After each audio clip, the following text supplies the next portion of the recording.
Hello to everyone. I'm Pastor John Mark Cayetano of Iconic Ministry, Cabuyao City, Laguna. And Pastor Joyce Cayetano po. Nagpapasalamat kami sa Panginoon sa pagkakataong ito na maibahagi namin yung kwento ng aming journey sa international teams at paano kami napunta ng international teams at ano yung aming pinanggalingan. And of course, before that, bago po kami napunta sa international teams, kami po ay nagsimula sa Pioneering Church, una po dyan sa Occidental Mindoro. No? At napunta rin tayo ng Cabuyao at nag-pioneer tayo sa Cabuyao ng almost, ngayon magtatatlong taon na tayo. And talagang hindi madali yung nangyari sa buhay namin. Kasi nag-start yung aming ministry ay sa sementeryo. At marami tayong mga nawi na kaluluwa na dati wala talagang direksyon yung buhay nila. At doon nagsimula ang lahat. Ginamit tayong dalawa ng Panginoon para bigyan natin sila ng pag-asa. Yes, and of course, before that sa napunta tayo sa syudad, galing ka din, di ba, sa mga kamangyanan. So, nag-mission din po kami sa mga tribes, ayan, at dumating yung pagkakataon na oras ng Panginoon na pinromote tayo ng Panginoon dito sa syudad. Yan. Yes. And yun nga, so sa loob ng mahigit 2 taon na tayo ay nagpapastor sa Iconic Ministry sa Cabuyao. Akala natin noon ay pang Cabuyao City, Laguna lang tayo, pang Pilipinas lang. Hanggang dumating yung pagkakataon na mayroon akong kaibigan, ang pangalan ay si Tita Esther. Siya yung naging daan para ma-invite ako sa international teams. And ako talaga muna yung una. Yes. So nung in-invite ako ni Tita Esther, parang ayaw ko pang pumunta kasi sabi ko, Tita, ang dami ko ng certificate sa bahay. Ayaw ko nang dumagdag pa ng certificate. So kaso lang, medyo nagtatampo si Tita Esther dahil sabi niya, Pastor, hindi ka lang pang Pilipinas, pang global ka. Pagbigyan mo naman yung invitation ko. So nag-response ako sa invitation na yun at nag-training ako dito sa My Holy Spirit sa Quezon City. From Cabuyao going to Quezon City. At that time, 2 days pa yung training noon. At pagdating namin doon sa Save Church, at ako ngayon ay nagulat dahil akala ko libre. Yung pala may bayad na 1,000. Ayan, dala ko lang na pera that time ay nasa 1,500, pamasahe pa. Tapos ang trainer doon ay si Pastor Genesis. Yan. At ang plan ko noon ay hindi ko tatapusin ang training, mga 1 day lang siguro. Tapos uwi na ako. And habang ako ay nakikinig, first day pa lang ng training, siyempre nagbayad tayo ng 1,000 pesos. So natira sa pera natin siguro mga 400, 300 na lang dahil may pamasahe pa. Doon ay malinaw na may binuksan ng Diyos sa akin. At sa first day niyon ay tahimik lang ako at very observant.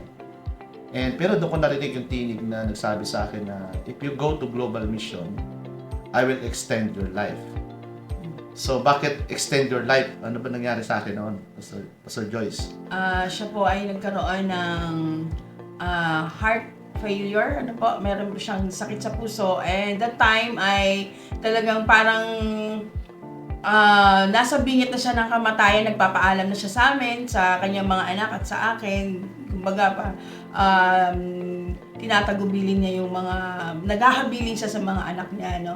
Pero yun nga, pag hindi pa katapusan ng buhay mo, ayan, i-extend pa talaga ng Panginoon yung buhay mo. Darating talaga sa point na magbibigay siya ng daan para doon sa misyon na nakalaan para sa iyo.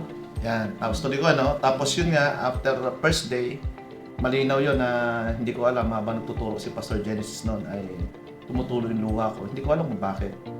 At doon, malinaw at very clear na kinakausap ako ng Diyos sa gawaing ito na magmimisyon, hindi lang sa Pilipinas, kundi sa iba't ibang panig ng mundo. And ang ginawa ko, tinapos ko yung training hanggang second day. At ang matindi doon, wala akong budget that time pang hotel. So ang ginawa ko noon, para matapos yung training dahil 2 days, ang pera ko ay nasa 400 plus lang. So doon ako natulog katabi ng gwardiya.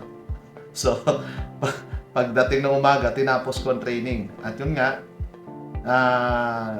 pag-uwi ko bago ko umuwi ng Kabuyaw, ay sabi ko sa Lord, ito yung deal ko, Lord, kung talagang tinatawag mo ko sa global mission, itong natitirang pera ko ay tatanim ko sa trainer, yun nga si Pastor Genesis. At lahat ng pera ko niyon, tinanim ko yun. Kasi sabi ko, kung talagang kalooban mo na punta ako ng Malaysia, kasi nagkakayaya ng Malaysia that time, ay God will make a way. So, binigay ko yung pera, at pagbigay ko ng pera, itong problema. Nung pauwi na, hindi ko alam kung paano ko uwi, pero wala akong pamasahe. Ay that time, si Pastor Joyce, medyo against pa. Yes, di pa ako talaga. Ayaw ko pa talaga sa kanya mag-IT sa. Baga sabi ko, ano ba yung IT na yan? Parang iniisip ko parang puro gastos lang siya. So ayaw niya pa nun. So ayaw ko naman ikwento sa kanya, yung pera ko, iubos ko dun sa gawain. So sa madaling salita, naghimala ang Diyos. Kasi may ginamit ang Panginoon. Sabi ko, maglalakad-dala ko pa uwi. Or isasangla ko yung cellphone ko para makauwi ng Kabuyaw. Pero meron akong ka-classmate doon sa Access One na ginamit ang Lord na tinawag niya ako at sabi niya, Pastor JM, gusto kita makasama sa misyon. So, taga-saan ka ba? Sabi ko, Kabuyaw, Laguna. So, nakadalawang balik siya sa akin at yung pangalawang balik niya, binigyan niya ako ng 1,000 pesos. Wow. So, malinaw at very clear doon na talagang tinatawag ako ng Lord sa global mission. So, ito na. So, shortcut na natin, ano? So, mula noon ay attend ng fellowship dito sa Makati na sikretong uma-attend lang dahil nga against yung wife ko sa pagpunta ko sa mission. So, malimit akong uma-attend at doon nung nagsisigaw si Pastor Gani Season na sinong sasama sa Malaysia sa Kuta Kinabalu ay magpalista ng pangalan. So, by faith, ako po ay nagpalista ng pangalan, walang-wala talaga. Hindi ko alam kung paano ako pupunta ng Malaysia dahil pioneering yung church. May negosyo man kami pero hindi ganun kalakas yung kita. Pero doon dumating sa point na pinatunayan ng Diyos na talagang tinatawag niya ako. At isa nga doon sa ginamit ng Panginoon, yung kaibigan ng wife ko na negosyante, na siya yung nag-provide ng ticket ko papunta ng Kuta Kinabalu. At hindi lang yun, yung mga kapatiran, naging excited din sila na makapunta ako ng Malaysia. Nagpatak-patak sila, perang napatakan nila, 3,500 yata, 3,500.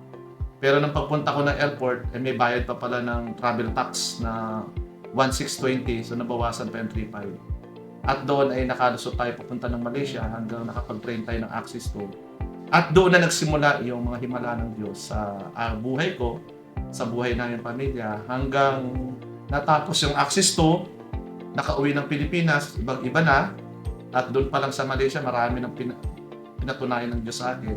So, shinare ko sa wife ko, kay Pastor Joyce. At nung shinare ko sa kanya, medyo duda-duda pa siya. So, ang ginawa ko sa iyo ay Pinag-access-one niya ako.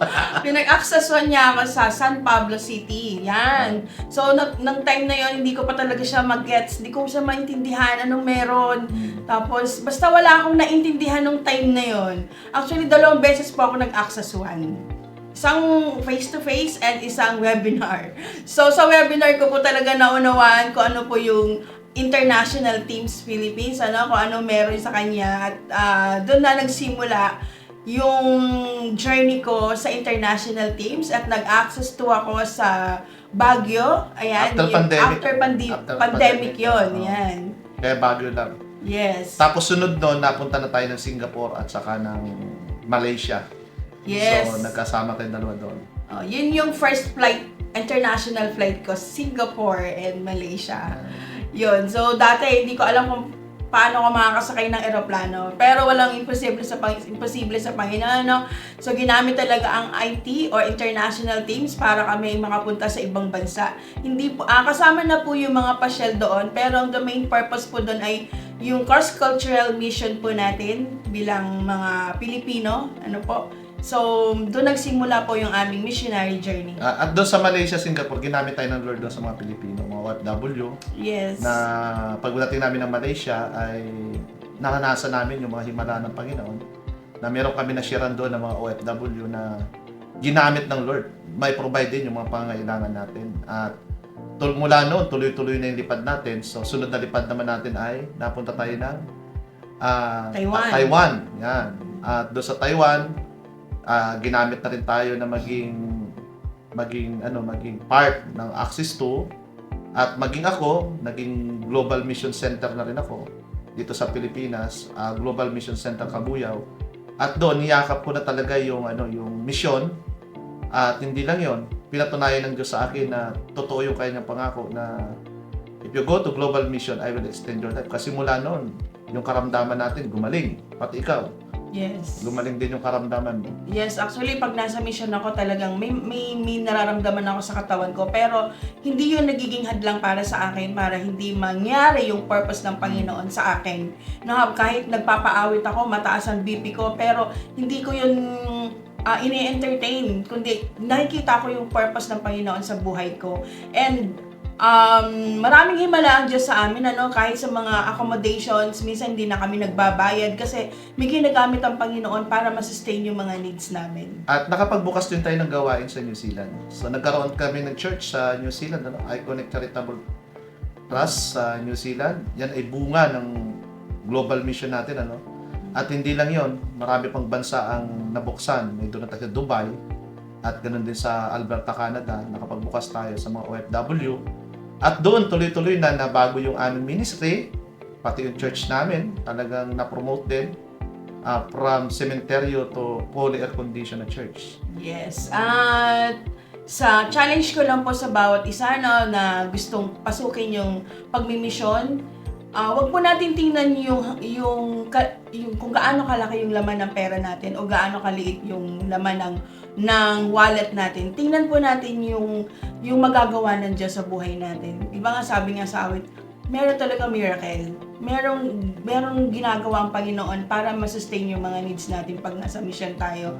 Hakbang lang po tayo, huwag natin isipin yung kung anong meron, kung ano yung pambili natin ng ticket, gagawa ng paraan ng Diyos para ma-provide yung mga needs po natin. Yes, amen. At hindi lang po yun, talagang pag lumakbang ka sa global mission, maraming mga bansang bubuksan ng Lord sa iyo. Yung pangako ng Diyos doon sa Jeremiah chapter 3 verse 30, sabi niya, "Call unto me, and I will answer you, and I will show you great and mighty things that you cannot imagine." Kasi mula po nung humakbang kami sa global mission, sunod-sunod na po ang lipad namin. Sa loob po ng isang taon, mga 3 o 4 na lipad kami, punta ng Thailand, Hong Kong, Macau, at Vietnam, balik na naman ng Vietnam. So, ngayon, target naman namin yung West Country, talagang pinatunayan ng Lord. Hindi nga namin alam kung saan nanggagaling yung lahat ng mga pera yun. Pero, sabi nga ng Lord, "I will show you great and mighty things that you cannot imagine." So, may mga ginagamit ang Diyos sa amin, hindi lang mga believers, pati mga unbeliever, ginagamit ng Lord. Talagang pinapatunayan ng Diyos sa amin na, sige lang, kumakbang kayo at akong gagawa ng mga himala sa mga paghakbang ninyo. Kaya, doon sa mga missionary na talagang nag-aspire na gamitin ng Lord globally, sabi nga, move forward. Go lang tayo ng go. Kaya may kasabihan kami, go, let's go. Ayan. Kaya paggamit natin yung buhay natin, sa lalong-lalo na sa Matthew 24:14, sabi niya, "In this gospel of the kingdom shall be preached all over the world, for a witness unto all nations, and then the end shall come." Siyempre, nadala din namin yung mga anak namin sa global. Yun ang pinakamahalaga doon. Yes. Na-promote lahat. Talaga grabe talaga dito sa international teams. So, paano paggamit ka sa Panginoon, si Lord nang bahala sa iyo. Matthew 6:3 mangyayari sa buhay natin. Amen. Glory to God po. So, salamat sa inyong lahat at ini-encourage ko kayo na sige lang, tumuloy lang tayo, humakbang lang tayo sa panawagan ng Diyos sa atin padating po sa pandaigdigang pagmimisyon. Dahil sabi niya, kung hahakbang ka, ako ang bahala sa iyo. Amen. No ifs, No buts. Let's go! Let's go.